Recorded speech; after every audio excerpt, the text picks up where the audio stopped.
నమస్తే మేడం. నమస్తే. మ్యామ్ ఢిల్లీకి సంబంధించి బస్‌లోనే మనం గతంలో ఏదైతే ఒక ఘటన చూసి ఇప్పటికీ గూడా మర్చిపోలేకపోతూ ఉన్నామో, సో సేమ్ అదే తరహా ఘటన మళ్ళాను. ఒక నిజంగానే చాలా నిరుపేద కుటుంబానికి చెందిన 3 పిల్లలున్న ఒక మహిళ అనంగానే అసలు నిజంగానే చాలా అది ఇంకా బ్రెయిన్ నుంచి పోవట్లేదసలు. సో అట్లాగా అంత దారుణంగా లైంగికంగా దాడి చేసి విసిరేయడం బస్సుల్లోంచి, ఇది ఎలాగా అసలు కంట్రోల్ అవుతుందా? అవ్వదా అసలు? అంటే దీనికి ఇంకేం ఐడియాస్ రావంటారా? గవర్నమెంట్ ఏమైనా చేయగలుగుతుందా అసలు ఇలా జరగకుండాను? ఒకటండి, ఇప్పుడు ఆ మహిళ హ్మ్. ఆమె ఏదో పనులు చేసుకొని వస్తుంది. అవును. పనులు చేసుకొని వస్తుంటే చేతిలో ఫోన్ కూడా లేదు. ఇంటి దగ్గర పిల్లలున్నారు. మరి భర్త ఏం చేస్తాడో తెలీదు. హ్మ్. సరే, రోడ్డు పక్కన ఒక బస్ లాంటిది ఆగుంది. హ్మ్. ఆమె అసలు బస్సు నాకు దొరుకుతుందా లేదా అనే దానికోసం వాళ్ళని టైం అడిగినట్టుంది. హ్మ్. అడిగితే సరే మేమే తీసుకెళ్తామని చెప్పి ఎక్కించుకున్నారు. హ్మ్. ఆమె ఏమి ఆలోచించలే, ఇంకా ఏనా? ఇంటికి వెళ్ళాలి అనే ఒక తొందర. అంతే, లేట్ అయిపోయింది, ఇంటికెళ్ళిపోవాలి టైం. ఇంటికి వెళ్ళిపోవాలి పిల్లలున్నారు అని. అనేది. అయితే ఎక్కించుకున్నారు, అత్యాచారం చేశారు, బస్సులోంచి విసిరేశారు. హ్మ్. ఇలాంటివి మనకి ఘటనలు జరుగుతూనే ఉన్నాయి. ఆ రోజు 2011 చివరిలో నిర్భయ ఘటన జరిగినప్పుడు అవును. అది మొదటిది కాదు, అది చివరిది కాదు అని అనుకున్నాం. ఆ తర్వాత కూడా చాలా చాలా ఘటనలు జరిగినాయి. కాకపోతే అది దేశం మొత్తాన్ని ఒక ఆలోచనలోకి తీసుకెళ్ళిన ఘటన నిర్భయ ఘటన అనేది. ఆ తల్లి కూడా చాలా పోరాటం చేసింది. ఆ తల్లి అయితే ఆ పోరాటం వల్ల, ఆ ఘటన వల్ల నిర్భయ చట్టం కూడా వచ్చింది.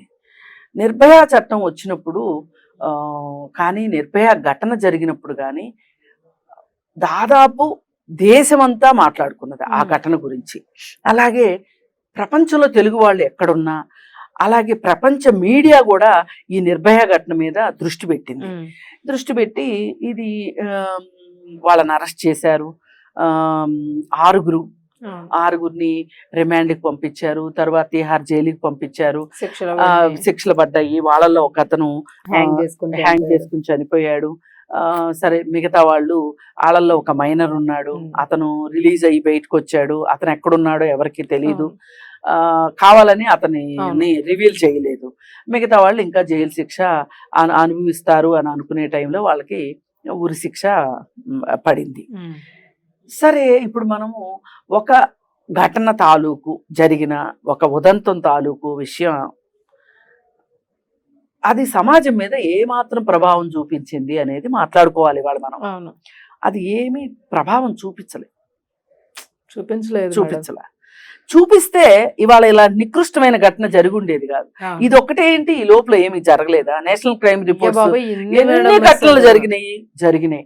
కానీ ఆ రోజు ఈ చట్టం తీసుకొచ్చేటప్పుడు చాలా మంది న్యాయ నిపుణులు కలిసి ఈ చట్టాన్ని తీసుకొచ్చినప్పుడు ఈ చట్టంలో పొందుపరిచిన సెక్షన్స్ కావచ్చు, ఏవైనా సరే చాలా చాలా బాగా ఆలోచించి ఈ చట్టాన్ని రూపొందించి ఆ తర్వాత జస్టిస్ వర్మ కమిషన్ ఒకటి వేసి, అసలు ఈ దేశంలో ఎందుకు ఈ అత్యాచారాలు జరుగుతున్నాయి అనే దానికి ఆయన ఒక పెద్ద రీసెర్చ్ వర్క్ లాగా చేశారు.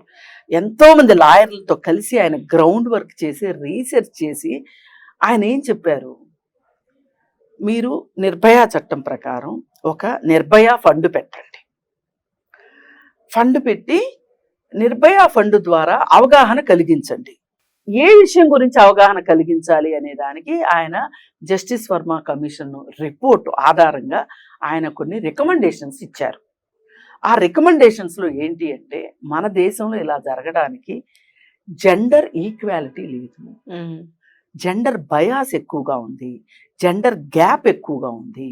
ఒక పురుషుడికి ఒక స్త్రీని చూస్తే, అది స్త్రీ కావచ్చు, బాలిక కావచ్చు, ముదుసలి కావచ్చు, ఎవరైనా కావచ్చు, చూస్తే నేనేమైనా చేసే హక్కు నాకుంది అని మగవాడు అనుకున్నంత కాలం ఈ అత్యాచారాలు జరుగుతాయి.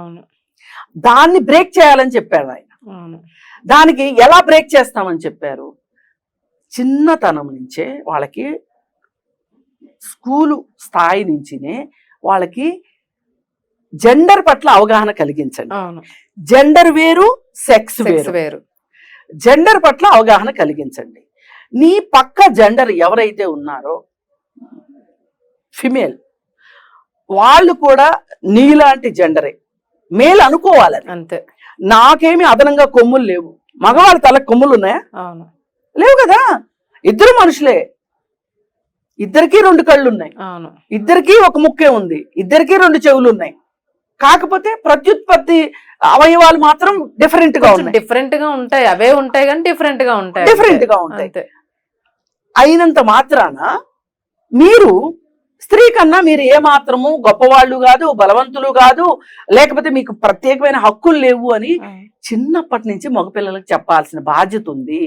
కుటుంబాల్లో కూడా ఈ మార్పు రావాల్సిన అవసరం ఉంది అని చెప్పి జస్టిస్ వర్మ గారు చెప్పారు. ఇవి చిన్నప్పటి నుంచి క్లాస్ రూమ్ లో జెండర్ గ్యాప్ గురించి మీరు బోధిస్తూ, అలాగే చట్టం గురించి కూడా చెప్పండి. మీకు ఏం చెయ్యొచ్చు, ఏం చేయకూడదు. ఇప్పుడు ఒక ఎగ్జామ్ రాసేటప్పుడు డూసు డొనాట్స్ ఉన్నప్పుడు ఒక జీవితం అనే పరీక్ష రాస్తున్నాం, మనం ఒక జీవితంలో ముందుకు వెళ్తున్నాం. అలాంటప్పుడు మనకెన్ని డూసు డొనాట్స్ ఉండాలి? ఇది తెలియజేయాలి కదా పిల్లలకి, పిల్లకాయలకి అర్థం కావాలి కదా. ఇది ఆడపిల్లలు కూడా ఆత్మవిశ్వాసంతో ఉండాలా? ఉండాలి. వాళ్ళకి వాళ్ళ రక్షణకి కొన్ని కరాటే లాంటివి అట్లాంటివి కూడా వాళ్ళకి ప్రాక్టీస్ ఉండాలి, అన్ని ఉండాలి. కానీ ఎక్కడ ఏవి ఉండట్లేదు. ఇప్పుడు ఏదైనా పెంచేటప్పుడే పిల్లల్ని, ఆడపిల్లల్ని మనము సుకుమారంగా, దేవతలకు ప్రతిరూపాలుగా, పూజనీయ వస్తువులుగా మనం చెప్తాము, కానీ పూజనీయ వస్తువులుగా చూడం. అయితే వీళ్ళకి మీరు సున్నిత మనస్కులు, సున్నితమైన వాళ్ళు, శారీరకంగా బలహీనులు అని వాళ్ళకి తిండి తక్కువ పెట్టి, వాళ్ళని సరిగా ఆలోచించనివ్వకోకుండా, వాళ్ళకి ప్రపంచ జ్ఞానం చెప్పకుండా మీరింతే అని చెప్తే మేము ఇంతే అనుకుంటారు వాళ్ళు. ఇప్పుడు మగపిల్లల్ని ఏం చేస్తున్నాము, ఇదే టైంలో వీళ్ళు మీరు చాలా బలవంతులు, మీ మగపిల్లడు కొంచెం ఎక్కువ తినాలి, కండపుష్టి ఉండాలి, రేపు నుంచి కాయ కష్టం చేయాలి, ఇట్లాంటి కబుర్లన్నీ చెప్పి వీళ్ళేమో ఒక గ్రాండ్యూర్ గా పెంచుతున్నాం మగపిల్లల్ని. అందువల్ల ఏంటి, ఒక స్త్రీ చూస్తే మా కోసమే సృష్టించబడింది. ఇప్పుడు నిర్భయ వాళ్ళు అదే కదా చెప్పారు, రోడ్డు మీద వెళ్తూ ఉంటే మిఠాయి కనిపిస్తుంది, తినకుండా ఉంటామా అని అడిగారు, రుచి చూడొద్దా అని అడిగారు. ఆడవాళ్ళని వాళ్ళు అలాగే చూస్తున్నారు. మరి అసలు మగవాళ్ళు ఆడవాళ్ళని ఒక సెక్స్ సింబల్ గానో, సెక్స్ ఆబ్జెక్ట్ గానో ఎందుకు చూస్తున్నారు అంటే, మన సినిమాల గురించి చెప్పుకోవాలి. ఈ సినిమాల్లో ఏం చేస్తున్నారు, మహిళ అంటే 4 డ్యూయెట్లు పాడుతుంది, 4 పొగరమోతు డైలాగులు చెప్తుంది స్టార్టింగ్ లో, తర్వాత కాళ్ళు పట్టుకుంటది. ఇది ఎక్స్పోజింగ్ చేస్తుంది. 4 పాటలు క్రియేట్ చేస్తారు, ఇంకా ఒక 5 డైలాగులు 4 పాటలు అయిపోయింది. మహిళ అంటే ఇంతే, స్త్రీకి ఇంతే స్థానం. ఇవన్నీ చూసేసరికి ఏం మగాడికి ఫైట్స్ పెడతారు, స్టంట్స్.